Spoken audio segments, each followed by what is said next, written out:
Okay, so on this next video, what we're going to talk about is how to incorporate. And once again, everyone who's watching this video should be a member of our 30 to $300,000 business credit building program. But it's just imperative that I say that. So anyways, this is Pascal with Vanguard Global LLC.com.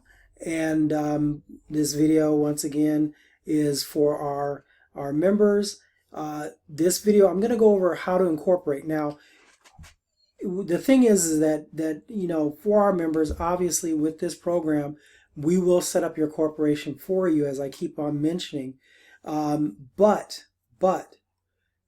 I want to show you how you can incorporate your business, how the simplicity of it, and even give you a resource that you can use that will help you out, even if you want to, sell that as a service, create it as a business, doing incorporations for people.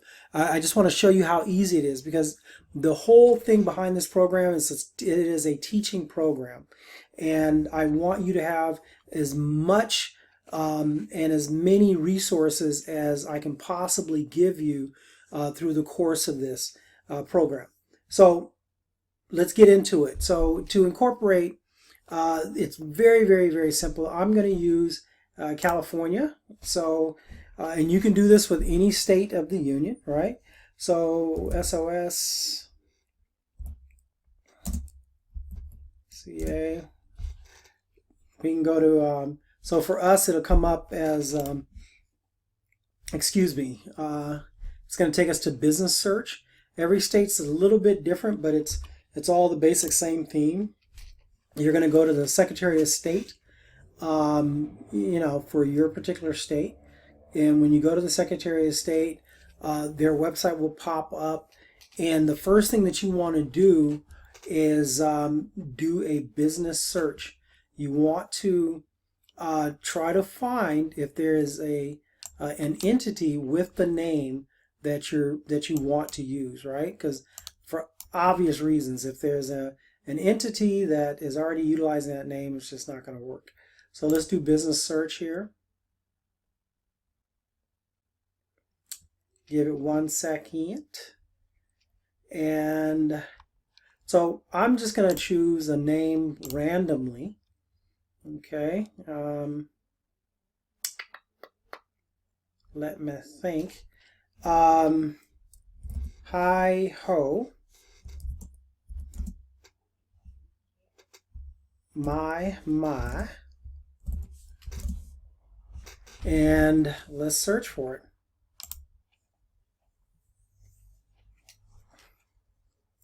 And so basically when you're doing your search, it's going to come back and tell you if there's any corporations that are, have that name. Obviously, hi ho, my, no one's trying to incorporate that. So now let's modify the search. Let's do this again, because I need to show you something that's going to be very important. If you choose a name that is very common, so let's say anything to do with the word apple, anything to do with the word business, anything to do, anything that has common phrasing, you're going to get like a ton. So I'm trying to think of something. Let's call it Apple. Let me back up here. We'll call it Apple. Whoops, APPLE. Apple 7. Oops. Wow.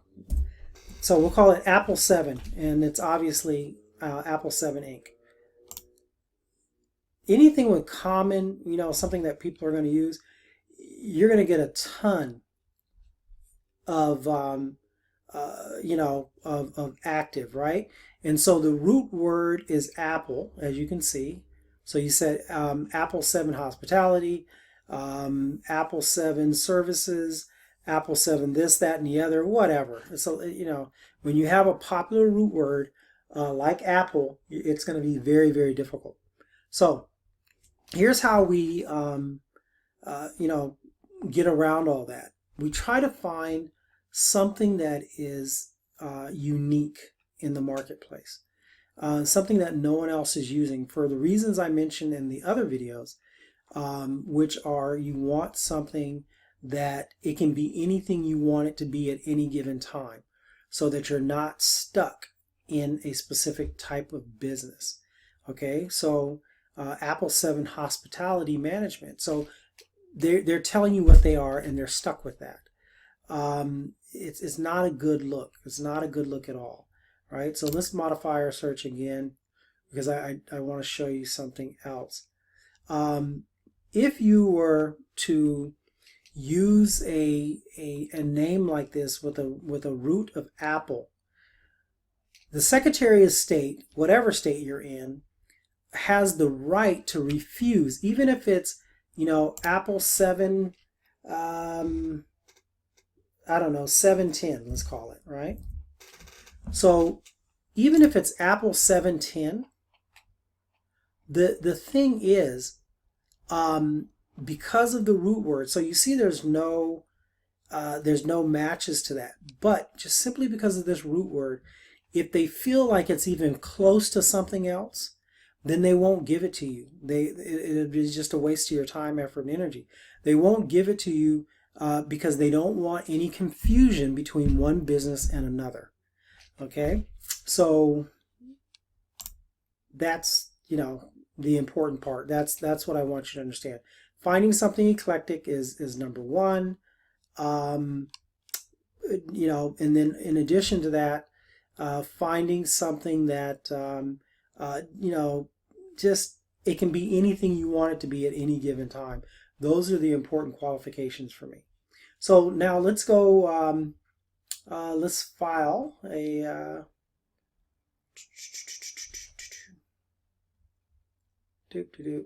Wait. Let's see here. Forms and sample fees on the California website. This is where we're going to go. And then we're going to pick corporations. Obviously, you can pick corporate liability companies, limited partnerships, general partnership, or whatever. But, for our purposes, you never, ever, ever, ever want to do any of these things. These are things that you're doing when you're like a doctor, attorneys, those type of things, okay? So let's do corporations, because once again, that's my favorite. So here in the state of California, every state is different. The basic filing fee is $100, and then there's several other fees on top of that. So there's a counter fee of $15 here in the state of California. There is, we use courier service, so that's an additional charge.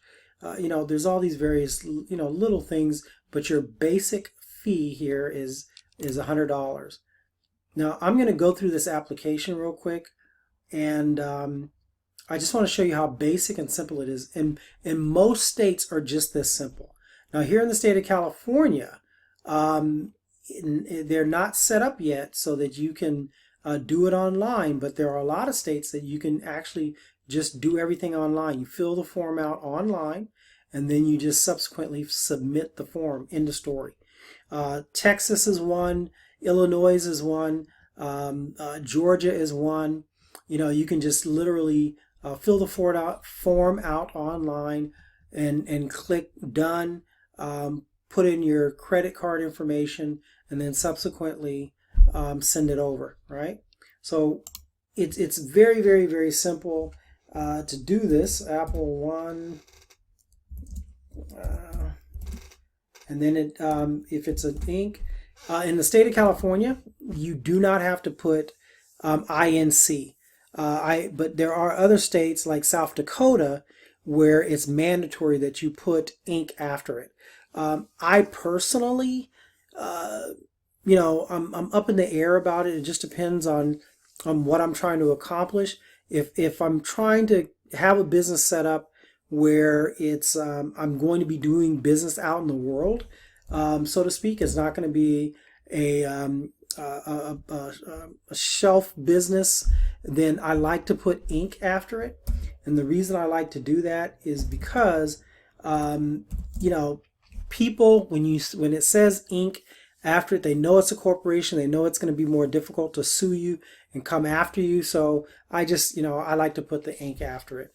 Once again, some states it's mandatory to do. State of California, you don't have to. If it's a business where I'm kind of doing everything undercover, but I want that corporate protection, like let's say that I'm naming the business after myself, Pascal, then I would just put Pascal Mansell with no ink after it. And then, as I'm doing things out in the world, it's literally I'm doing it under my corporation. My corporation and I share the same name, which allows me to do some things kind of undercover, if you will. And if some stuff ever goes down, I can say, nah, that's the corporation, not me. So, but for our purposes, we're not trying to do all that extra stuff at this moment. That's for, more advanced. So here we go. Then we're just going to put in the address. Most states, unless it's a state with very rural areas, like the corporation we did for a client in South Dakota here recently, they allow P.O. boxes, but most states do not allow P.O. boxes. So for this address, I'm just going to put 123 Main Street, City of Riverside. I am a very slow typist, whatever you want to say. Let's see. I think that's a good zip. So here it's going to say, or it's going to ask you, so this is the initial street address of the corporation. Remember, for our purposes, the corporation and your home address can be the same, okay, because you're saying you're doing business out of your home. Initial mailing address of corporation, if different than this line, is not. It's going to be the same, so you can leave that blank. California agent's first name. So this is important. There can be an agent that works for your company or an agent that does not work for your company. And so I'm just going to tell you, regardless, you just always want to be, or at least on the form, act like you are a part of the company, even if you're doing it for somebody else, because it just adds extra steps if you don't do it in that manner. So in this particular instance, we're going to put my name. So, whoops, which I'm doing too much in one spot. So middle, yeah, we don't need that. Last, suffix, if any, there is none, so no, there's no junior, senior, or whatever. The street address, we're going to use the same street address as we did up above, 123 Main Street,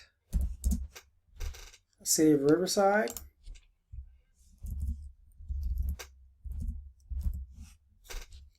$92503. You have to forgive all the noise. I have a new microphone, which is it's called a Blue Yeti, and this is a really good microphone. So it picks up every little noise I make. It's picking up the squeaking of my chair. It was even picking up earlier in the first video. I could hear my wife washing dishes or whatever she was doing, and I could hear the sink running. So, it just, you have to forgive all the noise. I know it's a little unprofessional, but you know what? That's just who I am. So deal with it. Let's see.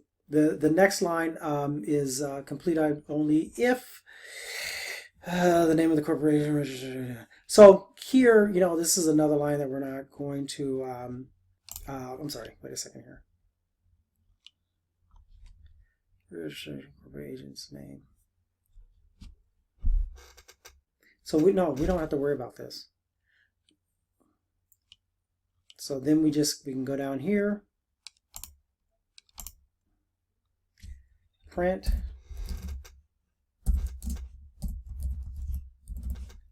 and then obviously print the form, sign the form, and that's it. Oh, I'm sorry, I did miss something. I always like to use 10,000 shares with no value, okay, so no par value. on 10,000 shares, no par value, simply meaning that those 10,000 shares, um, they have zero value to them. And the reason I do that is because if you give those shares value, let's say you give those shares $10,000 in value.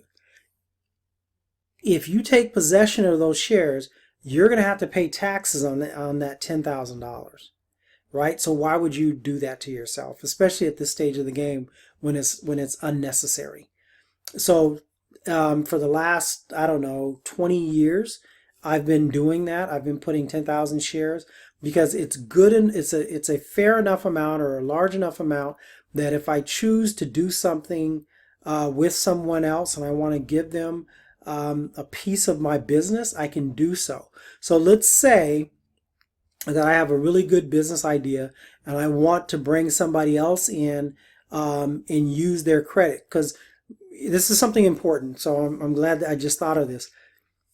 If you have a person that might be broke as the day is long, right? Just crazy broke, but they have excellent credit. Well, the thing is, you can bring them into your business as a credit partner. So let's say you have an excellent idea and you want to raise enough money to open up a laundromat, right? So, a coin-operated laundromat, something of that nature.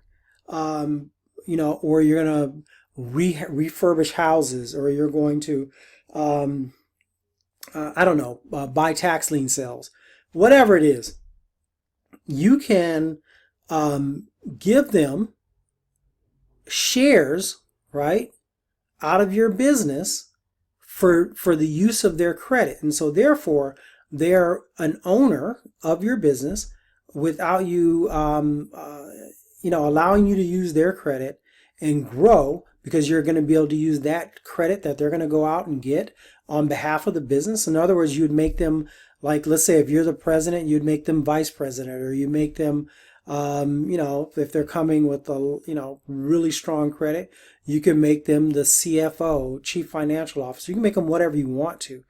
And then you can use them, right? Use their FICO score, and you can literally, have them go out and apply for credit, business lines of credit, credit cards, just like you've been doing, or will be doing. You can have them apply for business lines of credit, credit cards, and get more capital in. So just FYI, there are a lot of people that will team up with a multitude of people that have good credit. And what they'll do, let's say if they're buying and flipping property. So what they'll do is, let's say they have 10 people, and all 10 people have excellent credit. They will literally team up and raise $50, $100, $200,000, $300,000 per person. And if you have 10 people doing that, you have just raised $1 million or $2 million or $3 million that you can then turn around to use on purchasing property, rehabbing that property, and subsequently selling that property. Or if you're really smart, you're going to use them and that money that you've developed or created, to go after tax lien sales. And that's a whole nother get down, but I'm just going to tell you, tax lien sales are ridiculous. And as a matter of fact, tax lien sales are part of my retirement program. So just a little FYI for you, okay? You can, if you're able to raise $50,000, just imagine if you had somebody in your family or a close friend or something that you could do business with without falling out, and they're able to raise $50,000 or $100,000. Could you imagine, by doubling your team, how much money you'd be able to put together? And just imagine if you tripled your team or quadrupled your team, how much money you could put together to make some really powerful things happen. So back to this. Anyway, so I usually like to put down 10,000 shares. And once again, I've already explained that reason. And then in the state of California, you're just going to print this, sign it, and send it off to the Secretary of State. It's just that simple. You just mail it off, and they give you the address, the whole 9 yards. Processing times for different states are different. The application for Texas is one of the most expensive. Off the top of my head, I think it's $300 or $350. to incorporate in the state of Texas. But other than that, most states are actually relatively inexpensive. So that's it for actually setting up a corporation if you choose to do it on your own. So let me get out of here because I want to take you to another thing that you're going to want to do. Once again, if you are a client of ours, we will do all of this for you. And, for those who want to learn it, we'll walk them through the process. So you don't really have to know this stuff. But in the future, when you're no longer dealing with us, when you've grown and you're making things happen for yourself, you want to have this knowledge on what to do and how to do it, okay? So when you're going to do your tax ID number, now it's going to stop me from going completely through this, but I'm going to give you the basics of it. So all you have to do is go to irs.gov, okay?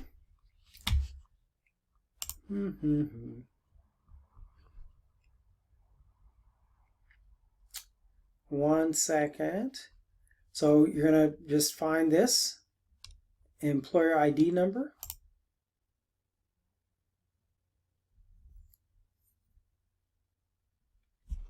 My computer's moving a little slow, but such is life.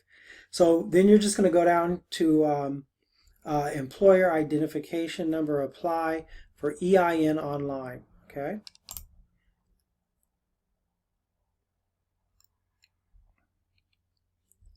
Then you're applying for EIN online. You're just literally, it's very simple. Go to apply online now. You're going to get this little message that's basically just saying, oops, well, here's the deal. It's down for the evening, which most of the time it is, evenings and weekends. But anyways, it's really, really simple. And I'm probably going to have to come back to this because I really want you to see the process. So, I'm going to make it a point to come back to this. But I'm going to kind of skip to the chase and show you something that's going to be really powerful for you. To help you do all of this stuff.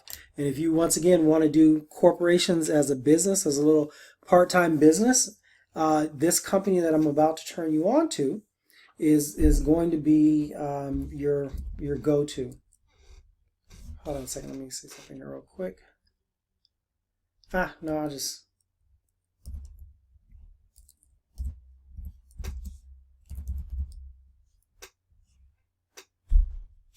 I'm trying to, I always get their name backwards. So I'm trying to remember. But it's sad too because I use them all the time.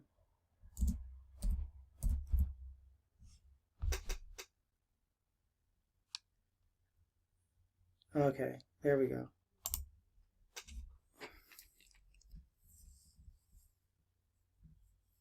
I always say the reverse attorney service corporation, and it's actually, the reverse of that. Is attorney, obviously attorneys corporation service. So anyways, this is the company I use. They do it all, okay? They are proficient in setting up your corporation in every state of the union. They're ridiculous. I've been using them for probably, I don't know, I want to call it somewhere between 10 and 15 years. Here's their number. They're just, they're awesome. And the contact person for you at this company is going to be Rita. Okay. They're going to have you sign up and all this other stuff. They've kind of, made their business a little bit more difficult than what it used to be. But you always want to contact Rita, and you can just simply tell Rita that I asked you, Pascal, referred you to her. I don't get anything for the referral, but she's such an awesome human being.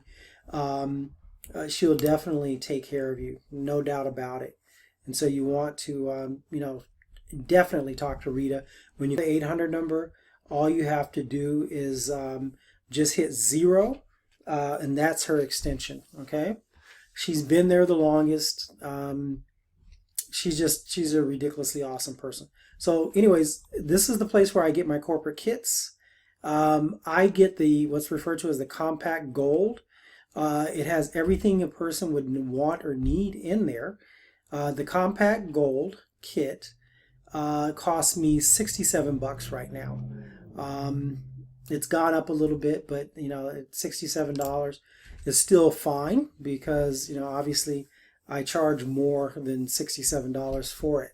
The magic of dealing with this company, as I mentioned earlier, is that Attorney Service Corporation, the young ladies that work there are proficient in opening up corporations and or LLCs or LLPs or whatever in every state of the union. Okay, so you really, if you don't feel like going through all the rigmarole of trying to figure stuff out, the processes of how to make a corporation or create a corporation or LLC in your state, all you have to do is just come here to Attorney Service Corporation, and literally the young ladies there, they charge, I think it's like an additional $35 or $45 on top of the state fee. And then other than that, that's it, that's all. And these are what their corporate kits look like. They're awesome. I just can't rave enough about this company. As I mentioned earlier, I've been dealing with them for, as I said, probably between 10 and 15 years, I believe. And they're just awesome. Anything like this, the corporation I did here recently in South Dakota, I didn't know how to do a corporation in South Dakota. I'm just telling you up front. I did not know how to do it. So the first thing I did is I took myself over to Attorney's Corporation Service and said, hey, Rita, I don't know how to do corporations in South Dakota. And she called upstairs, and one of the young ladies was like, no problem. I can do South Dakota for you. They filled out everything, all the paperwork, all that good stuff, and knew how to file it properly with the Secretary of State, the whole nine, all 50 states. So I don't know what else to tell you about this. Here's their phone number again, 800-462-5487. And you can, call them up. You just hit 0 for Rita. And you talk to her, just let her know that Pascal referred you. Once again, I don't get anything out of it, but it's just my way of showing them that I appreciate them by people calling in and saying, hey, Pascal referred me. So, that's it. So I'm going to keep this video a little short. I will add in on another video the whole tax ID thing. And so I'll probably have to do like a supplementary video on tax ID, and that'll be that. Thank you.